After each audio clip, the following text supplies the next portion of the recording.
জানেন যে বাংলাদেশে একটি অনাগত সরকারের বিরুদ্ধে আন্দোলন চলছে। শুরু হয়েছিল কোটাবিরোধী আন্দোলনের মধ্য দিয়ে। সেই আন্দোলন আজকে সারা বাংলাদেশের সকল দল সকল মতে মানুষের আন্দোলন করতে হয়েছে। সে আন্দোলনকে সমর্থন করার জন্য গোটা বিশ্বে বাংলাভাষীরা আজকে তাদের প্রতিবাদ সভা চালিয়ে যাচ্ছে। আজকে প্যারিসের রাজধানী রিপাবলিকে গত 3 দিন ধরে এই প্রতিবাদ অব্যাহত চলছে। আজকে বিএনপির পক্ষ থেকে এই অনুষ্ঠান আয়োজন করেছেন।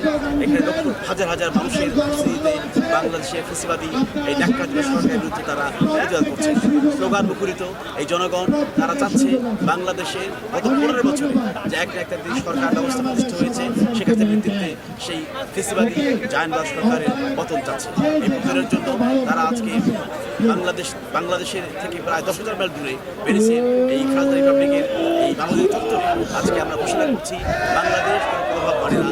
যতদিন পর্যন্ত এই ফ্যাসিবাদী সরকার অব্যাহত থাকবে আমরা তারা পৃথিবী থেকে আমরা তার প্রতিবাদের ভাষা চালিয়ে যাব এবং আমরা ততদিন আমাদের বাংলাদেশের আপামর জনগণ যারা আজকে আন্দোলন করছেন তাদের পাশে থাকবো। আমরা আশা করব বাংলাদেশের সমস্ত এই সরকার অর্থাৎ ফ্যাসিবাদী সরকারের পতন আগ পর্যন্ত তার রাস্তায় থাকবে এই আহ্বান জানিয়ে আমি আপনাদেরকে আবার জানাচ্ছি অভিনন্দন।